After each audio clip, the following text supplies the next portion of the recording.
Oh my God, we gotta talk about it.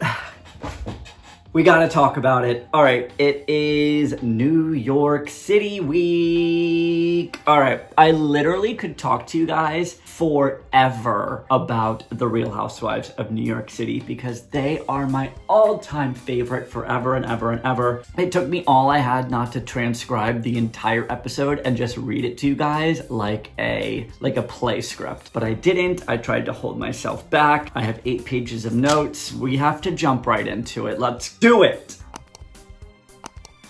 Hey guys, what is going on? Welcome back to my channel. We are talking about the Real Housewives of New York City. We're gonna review it right now. All right, so this week, it starts with the day after the Orchard craziness. The ladies are definitely feeling the pain, aka hungover as hell, and all of them, Leah, Luann, and Tinsley, they all went to lunch together, and all of them are sick. Like, Luann has like a tightness in her chest and gunk in her chest, and Leah has like a cold and is coughing. Coronavirus. What? We were all thinking it. Shut the fuck up. You were thinking it too, so, okay. It's just out in the open. Coronavirus. Do they have it? I don't know. And is Tinsley just gonna be in a perpetual state of having no voice for the entire season? Just saying. So Leah thinks that the entire Orchard trip was bullshit. So the day after, like I said, all the ladies are so hungover. They are feeling it. But this is the first time, I think, in Sonia history, she threw up in the car ride home. That's right. She got so drunk that she puked in the car. Right hand to God, I'm not even kidding. I'm gonna say it's because of her juice cleanse. Like, she isn't eating and she's just drinking juice, and then she decided to drink heavily, so it kind of been there, done that. So the aftermath of the Dorinda Tinsley blow up, it definitely feels a little bit divided. Most of the ladies though, I feel like they are siding with Tinsley, and I am 100% as of right now team Tinsley. However, I do think Luann does make some good points. Tinsley can be very annoying with the high-pitched shrieking. Like, that is annoying, and I can see how that doesn't gel well with the other ladies, and they don't respond well to it. So I can see where they're coming from with that aspect. But Leah did nail the head in the coffin. No, nailed the nail in the... She hit the nail on the head. That's what Leah hit the nail on the head. She said that the real issue that Dorinda has with Tinsley is that Tinsley has the life that Tinsley was born into. So let me explain. Tinsley has been taken care of her whole life, whether it be by her mom and her parents or from the various guys that have been in her life. She's always just grown up with a silver spoon, and I think that that's like the pinnacle of like what Dorinda thinks and wants and thought her life was gonna be, and it wasn't. So I think that is where the issue is lying here. Like, Dorinda just can't relate to this life that Tinsley has and wants to so badly. And that's my opinion, and I'm sticking to it. Okay? But Tinsley needs to stop defending herself. I feel like she's just fighting and defending tooth and nail. And she just needs to put Dorinda in her place. Like, she needs to put an end to this and just stand up for herself instead of defending herself. So I learned a very important piece of information in one of my very first jobs. A former boss said to me, you need to train people the way you want to be treated. And that has always stuck true to me to this day. And I think that Tinsley needs to do that. She needs to train these ladies on how she wants to be treated. I fucking love Leah so much. Like, can we just talk about, like, I love Leah so much. And she said, if Tinsley would just say, fuck you, bitch, mind your own business, to Dorinda, Dorinda would probably say, no doubt, I respect that. Like, Leah saying that? I screamed, R.I.P. deceased. As Leah said, Tinsley needs to thug Dorinda out. Just thug her out. Tinsley needs to also just stop acting like a child. She mentally acts like a 10-year-old. And I think it's because of her ex-marriage. I think whatever happened in that marriage, I know she said that it was abusive, verbally, physically, like a lot of things, like tumultuous. I'm not Webster's dictionary over here, so whatever. We're gonna call this Kyleism. So I think her marriage was very tumultuous, and it really just fucked with her mind. And I think that she's stuck in this like younger girl, baby, take care of me type of stage. And it's just kind of spilling out into her life now. And that's my opinion. Also, her mom is very overbearing. So there's that as well. How is Dorinda's therapist also a chiropractor and a life coach? I don't know how I missed this in the episode, but I'm going to include a screenshot of the tag of this guy right here. But shout out to Meg, one of my dearest friends, for texting me saying, oh my God, did you see that Dorinda's therapist is actually a chiropractor? And no, I didn't even see that, but shout out to you for pointing that out. We need to like collab though. Like, I think we need to get you over here and we'll do a side-by-side. I'll put you here and we'll just chat about Housewives. Does that sound fun? I think it sounds fun. We're gonna do it. Thank you. I do feel bad for Dorinda, but at the same time, I want to be like, fuck you, bitch. You're mean. She's going through a lot. She's going through a lot with the breakup of John. I think she's finally now dealing with like the death of Richard. Like she's dealing with all of these things, and it's just causing her unhappiness, and it's causing her to be mean, and it's causing her to lash out.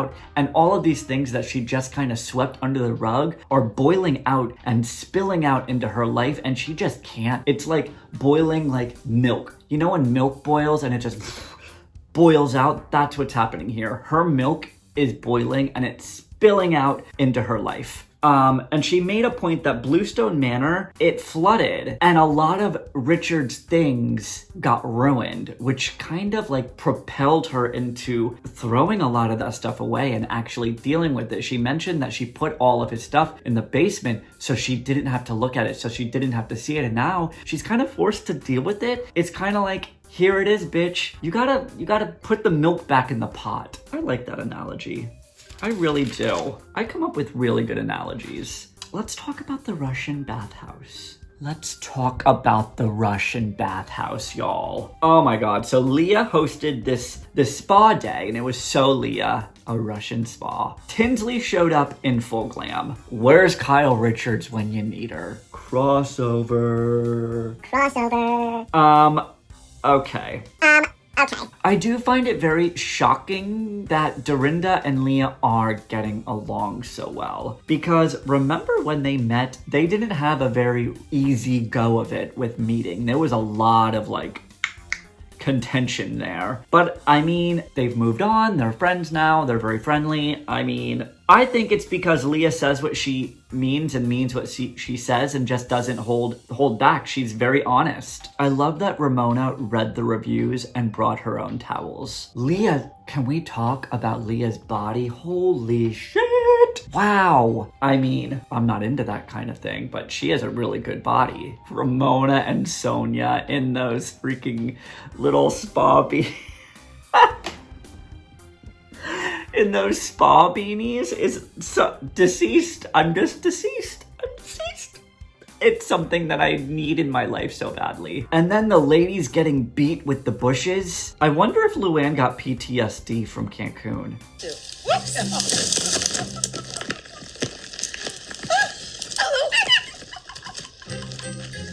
Oh my God, Luann, are you okay? You fell in the bushes. What? We were all thinking it. We were all thinking it. And the only person that didn't participate is Tinsley, and she said, I'm just allergic to everything. I'm allergic to it. I'm allergic to so much stuff. I think I'm just gonna be allergic to the bush. Participate. I feel like Leah is very much the peacekeeper. She is holding every single person accountable. She's calling everyone out on their shit. She's bringing up things. She's saying, let's talk about it. This is the issue. This is the white elephant. This is what's going on. We need to talk about it. We need to move on. We're not gonna, like, I love it. She's the new Bethany, and I don't give a fuck what anyone thinks. Leah is the new Bethany. She's bringing all the ladies together. She is keeping the peace between everybody. She is allowing everyone to get experiences they normally wouldn't get in their Upper East Side bubble. Speaking of that, she got all the Upper East Side ladies downtown together for something brand new that they've never experienced. She's the brand new Bethany. Twirl on that.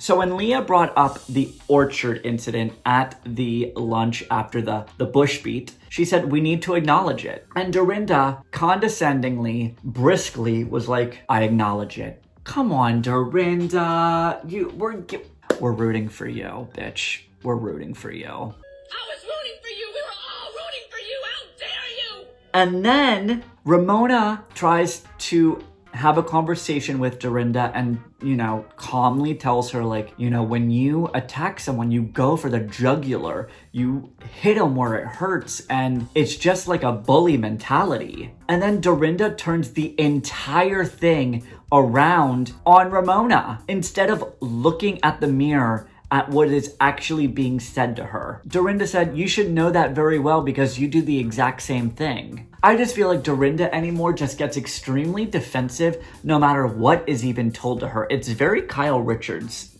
syndrome here. Like, you can't really tell her anything without her freaking out.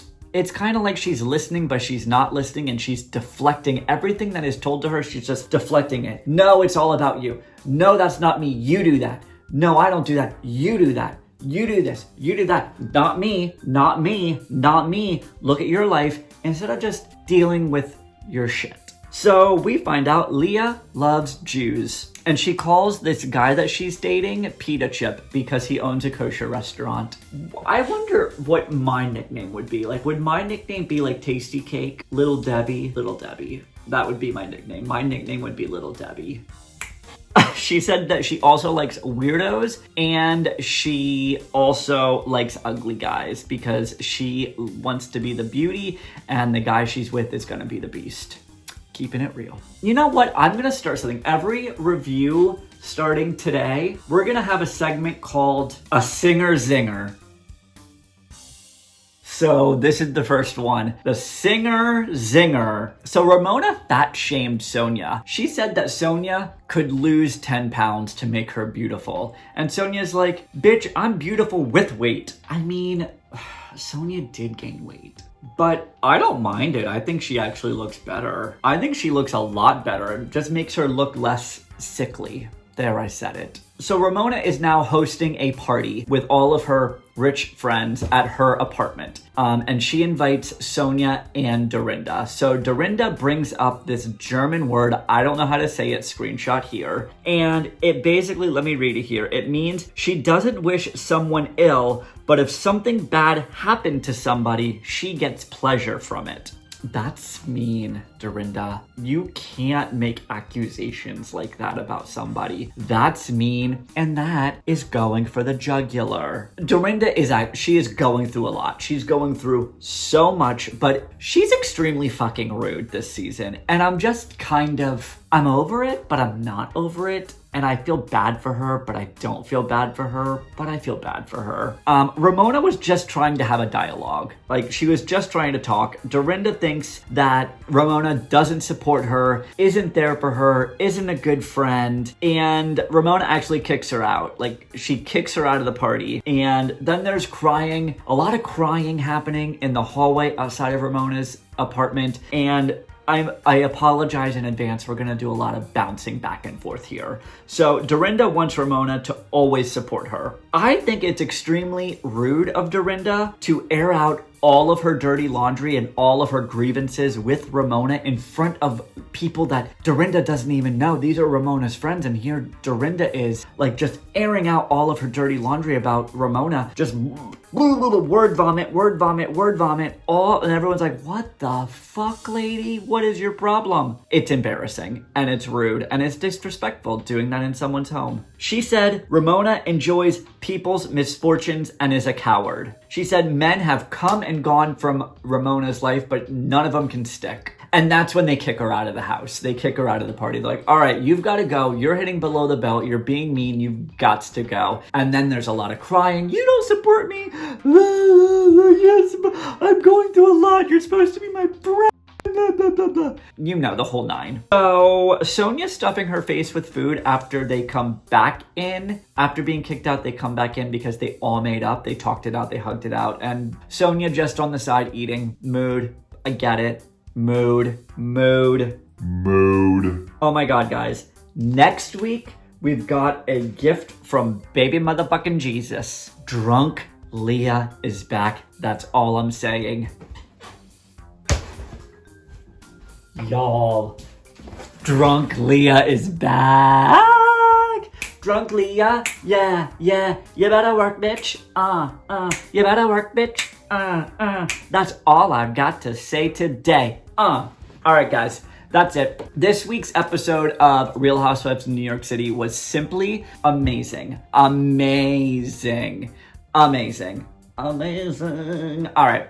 I gotta go. Make sure you guys are subscribed to my channel because you don't want to be missing out on great content like this. What are you waiting for? Subscribe. Do it. Hit that button. Hit it. Pound it. Give this video a thumbs up. Hit the bell icon to get notified when new videos are posted, and I'll talk to you next week. Bye.